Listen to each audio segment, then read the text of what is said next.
Sir, ഇതാണ് ഇടിക്കുള്ള സാറിന്റെ pistol. 9mm 1A റേഞ്ചിൽപ്പെട്ട സെമി ഓട്ടോമാറ്റിക് വെപ്പണാണിത്. IDF കമ്പനിയുടെ മേക്ക്. ഇടിക്കുള്ള സാറിന്റെ ഡെഡ് ബോഡിക്ക് അടുത്ത് നീട്ടിയ ഈ പിസ്റ്റൾ ഫുൾ ലോഡഡായിരുന്നു.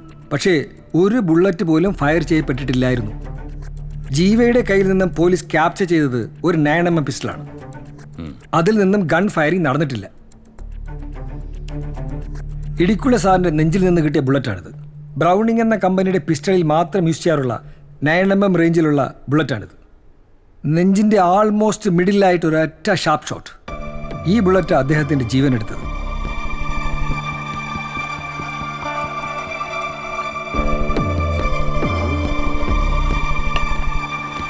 പിന്നെ മറ്റൊരു ബുള്ളറ്റ് കൂടെ കിട്ടിയിട്ടുണ്ട്. Same 9mm bullet. അത് ഉന്നം തെറ്റി ഫ്ലവർ വേസിലാണ് കൊണ്ടിരിക്കുന്നത്. അപ്പോൾ ഒരു സയന്റിഫിക് ഒപ്പീനിയൻ അനുസരിച്ച് ഈ ബ്രൗണിംഗ് കമ്പനിയുടെ പിസ്റ്റൾ ഉപയോഗിച്ച ആൾ തന്നെയാണ് കില്ലർ. എക്സാക്ട്ലി. ഓരോ ഫയറിങ്ങിന് ശേഷവും ബുള്ളറ്റിൽ ഉണ്ടാകുന്ന മാർക്കിങ്ങിനെ ബേസ് ചെയ്താണ് ക്രൈമിൽ ഉപയോഗിച്ച വെപ്പൺ ഏത് കമ്പനിയുടേതാണെന്ന് ഐഡന്റിഫൈ ചെയ്യുന്നത്. റൈഫിളിംഗ് എന്നാണ് ഞങ്ങളിതിനെ വിളിക്കാറ്. സാർ, ഈ മുറിവ് കണ്ടോ?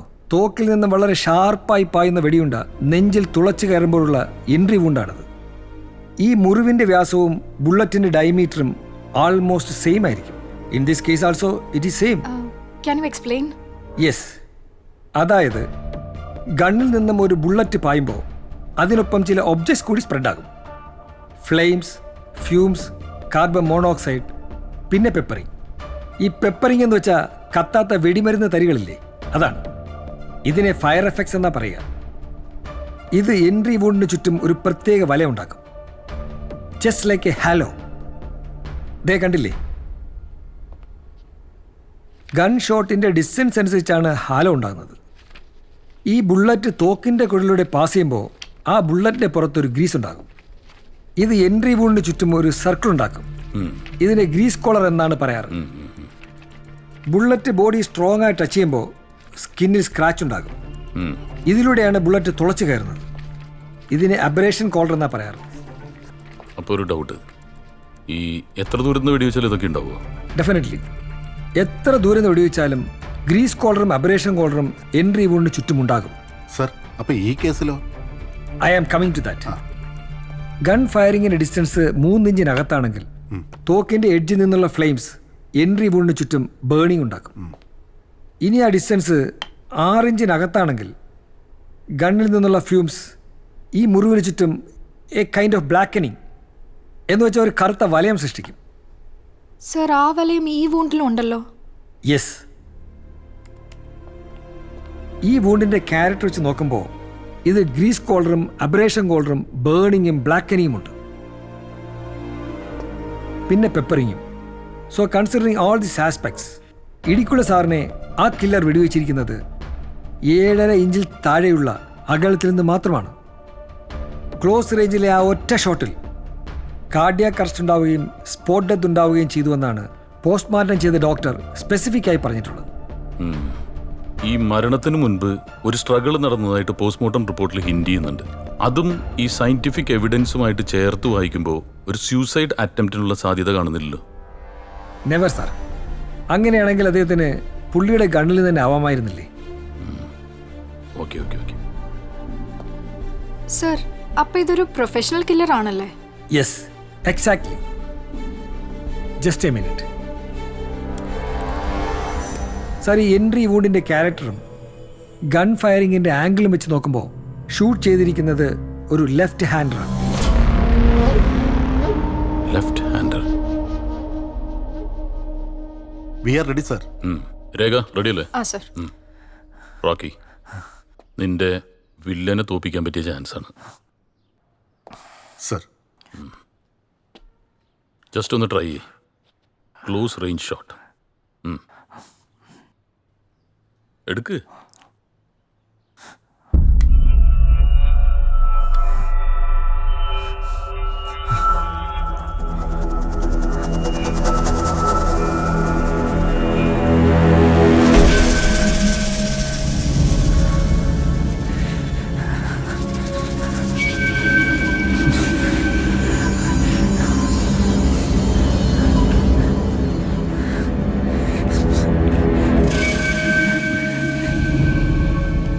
ഇവന്റെ അമ്മ പറഞ്ഞ കറക്റ്റാ.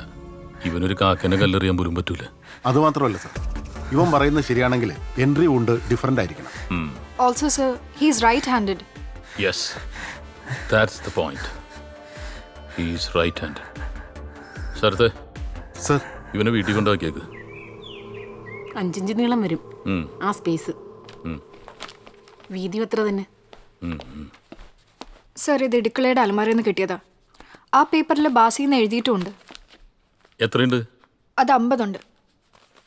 വേറെ വല്ല ക്യാഷ് ഉണ്ടോ? ഇല്ല ഞാൻ തറവായിട്ട് ചെക്ക് ചെയ്തു. വേറെ ഒന്നും. ഓക്കെ.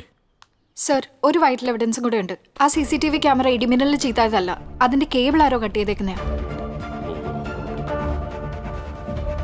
അപ്പോൾ it's a plan murder. Yes sir. Killer അതിബുദ്ധിമാനാണ്. രേഖ ഒരു കാര്യം ചെയ്യും, ഒന്നും കൂടി ഒന്ന് ചെക്ക് ചെയ്ത് തരും. ഇതുപോലെ വേറെ വല്ല എവിഡൻസ് കിട്ടിയാലോ? Okay sir. ഓക്കെ. സാറേ കേസിന്റെ അന്വേഷണമൊക്കെ എന്തായി? കില്ലർ നമ്മളെ കുഴപ്പിക്കുന്നുണ്ട്. എന്തായാലും അവൻ നമ്മുടെ കയ്യിലേക്ക് വരും. സാറേ എനിക്ക് സംശയം ആ ജോലിക്കാരനെയാണ്, ആ ബാസിയെ. എന്താ കാരണം? സാറേ അവൻ കുറച്ച് അത്യാവശ്യം കടക്കാരനാണ്. അതിടയ്ക്ക് പൈസയൊക്കെ സാറിനോട് ചോദിക്കാറുണ്ട്, പക്ഷെ പുള്ളി കൊടുക്കാറൊന്നുമില്ല. പുള്ളി ഒരു പ്രത്യേക ക്യാരക്ടറാണ് സാറേ. പുള്ളിയുടെ അടുത്തുനിന്ന് കിട്ടാത്ത അവനോട് ചോദിക്കാറുണ്ട്. ഞാൻ വല്ലപ്പോഴൊക്കെ എന്തെങ്കിലുമൊക്കെ കൊടുക്കും. ഇപ്പൊ സാറിന്റെ റിട്ടയർമെന്റ് ഒക്കെ കഴിഞ്ഞിട്ട് കാശൊക്കെ കിട്ടിയ കേസ് അവൻ അറിയാം സാറേ. ഇനി അവനെങ്ങാനും മുറിയിന്ന് ബാസിന്ന് എഴുതിയ പേപ്പറും കുറച്ച് കാശും കിട്ടിയിട്ടുണ്ട്. എങ്കിൽ സാറേ അത് അവനവനാണ് ചാൻസ് കൂടുതൽ. കാരണം അവൻ പൈസ വയ്ക്കുമ്പോഴൊന്നും സാറ് കൊടുക്കാറില്ല. പിന്നെ അങ്ങേരുടെ ഒരു പ്രത്യേക സ്വഭാവമാണ് സാറേ.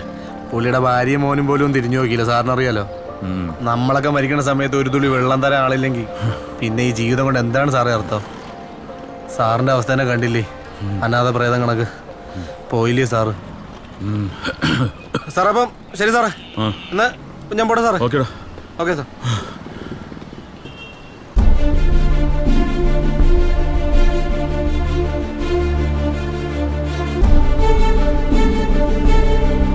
ചില സമയത്ത് കാട്ടുപോത്തിൻ്റെ സ്വഭാവമായിരിക്കുള്ളൂ.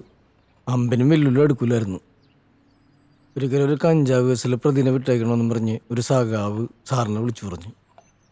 സാറ് അതിൻ്റെ ദേഷ്യത്തിൽ അവനൊരു 2 അടി കൂടുതലും കൊടുത്ത് നേരം വിളിക്കണവരെ സ്റ്റേഷനിൽ നിർത്തി. കള്ളു കുടിച്ച് ഫിറ്റായി കഴിഞ്ഞാൽ പിന്നെ കൊച്ചു കുട്ടികളുടെ പോലെ ശരിക്കും ഒറ്റപ്പെട്ടതിൻ്റെയൊക്കെ ഒരു സങ്കടമൊക്കെ ഉണ്ടായിരുന്നു. ഏറ്റവും കൂടുതൽ സങ്കടം മോനെ കാണാൻ പറ്റാത്തതിലായിരുന്നു. തനിക്കാരെങ്കിലും സംശയമുണ്ടോ? അങ്ങനെ ചോദിച്ചാൽ സർവീസിലിരിക്കുമ്പോൾ ഇടിക്കുള്ള സാർ ഒരുപാട് പേര് ദ്രോഹിച്ചിട്ടുണ്ട്. ഇനി അവരാരെങ്കിലും ചെയ്ത പണിയാണെന്നുള്ളത്.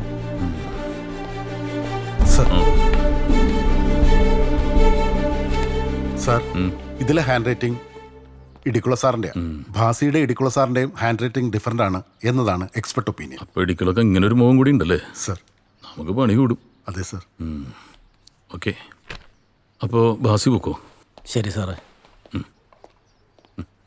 ഈ കാശ് തനിക്കുള്ളത് തന്നെയാണ്, പക്ഷെ കോടതിയിൽ കുറച്ച് പ്രൊസീജിയേഴ്സ് ഉണ്ട്, അതുവരെ ഒന്ന് കാത്തിരിക്കണം. ഇന്ന് പൊക്കോട്ടെ സാറേ.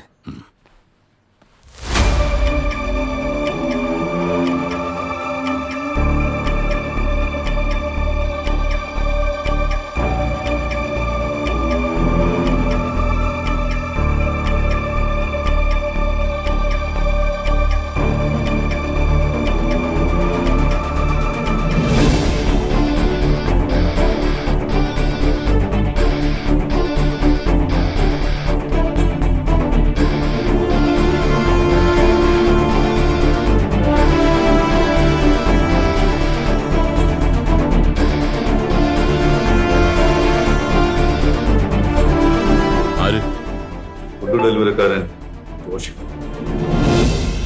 നീ എന്തായാലും ഒന്ന് ചാടിയേ പറ്റുള്ളൂ കേട്ടോ. നമുക്കേ ലുലു മോളിലൊക്കെ ഒന്ന് അടിച്ച് കറങ്ങി. എന്താ പറയണം പറ. നീ എന്തായാലും ചാട്, അതൊക്കെ നമുക്ക് നോക്കാന്നേ. ഇതവനല്ലേ? അവൻ തന്നെ. ഇറങ്ങോ, വാ. നീ പേടിക്കൊന്നും വേണ്ടെന്നേ. ജോഷി വന്നേ, നിന്നെ കൊണ്ടൊരു ആവശ്യമുണ്ട്. വാ. അയ്യോ സാറേ, വാടാ. ചായ കുടിക്കാം സാറേ ഞാൻ വാടാ. സാറേ ഞാനൊന്നും ചെയ്യില്ല സാറേ. സാറേ സാർ എന്താ സാറേ? സാർ സാറേ കേറിയിരിക്കണം, കാര്യം പറയണം sir. Sir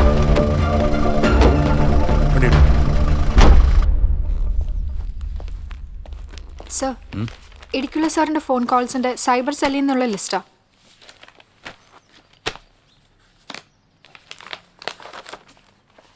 any frequent calls? Yes sir, ഒരു നമ്പറിലേക്ക് ഫ്രീക്വൻ്റ് ആയിട്ട് കോൾസ് പോയിട്ടുണ്ട്. ഒരു മിസ് യാമിനി. മിസ്സോ മിസ്സിസോ? ഈ ഇടിക്കുള്ള ആള് മോശമില്ലല്ലോ. സർ ഈ ജോഷിയുടെ കാര്യം അവനൊന്നും അല്ലെന്ന്, ആ വക്കീലിന് വട്ടാണ്.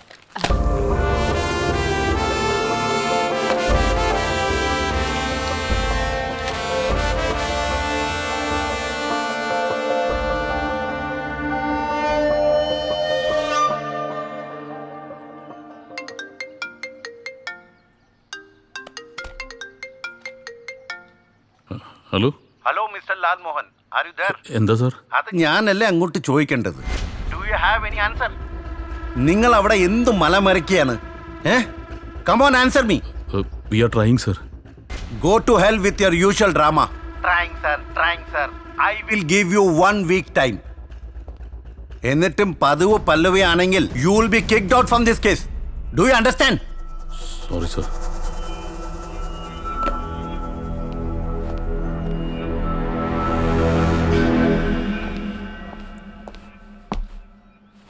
Any bad news?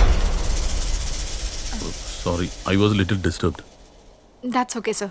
ഇടുക്കള സാറിന്റെ വൈഫിനെ മകനെ ഞാൻ വിളിച്ചിരുന്നു. മരണം നടക്കുന്ന സമയത്ത് അവർ കുളു മനാലിയിലായിരുന്നു. അതിന്റെ ട്രാവൽ ഡോക്യുമെന്റ്സും ഫോട്ടോസും ഒക്കെ അവരെനിക്ക് വാട്സപ്പ് ചെയ്തിട്ടുണ്ട്. ഓ, അപ്പോൾ അവർ നമ്മളെ തോപ്പിച്ചല്ലേ? Okay, you can go. Thank you sir.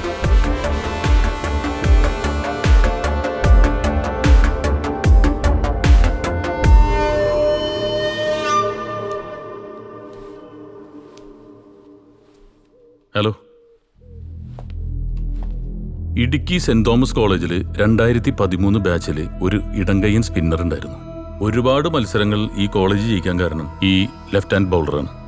ഒരുപക്ഷെ അയാളെ തനിക്ക് അറിയാൻ പറ്റുമായിരിക്കും. Jeeva Vasudev. That means you. Am I right? എന്നാലും തനിക്ക് ഇടിക്കുള്ളതിനോട് ഇത്ര ദേഷ്യം തോന്നാൻ കാരണം എന്താ? എന്തെങ്കിലും ഒരു വഴക്കിൻ്റെയോ ഈഗോൻ്റെ പുറത്ത് താൻ ഈ പണിയില്ല എന്ന് എനിക്കറിയാം. എന്നെ വിശ്വാസം ഉണ്ടെങ്കിൽ പറഞ്ഞാൽ മതി. എന്തെങ്കിലും ഹെൽപ്പ് ചെയ്യാൻ പറ്റുമെങ്കിൽ ചെയ്യാമെന്ന് വിചാരിച്ചിട്ടാ. വേണ്ടെങ്കിൽ വേണ്ട. സാർ, ഇനി പറഞ്ഞിട്ട് എന്താ കാര്യം സാറേ? എന്റെ പെങ്ങളെ നശിപ്പിച്ചവനെ ഈ കൈകൊണ്ട് കൊല്ലണമെന്ന് ആഗ്രഹിച്ചതാ, പക്ഷെ നടന്നില്ല. തൻ്റെ സിസ്റ്ററും ഇടിക്കുളയും തമ്മിൽ അതൊരു കഥയാണ് സാർ.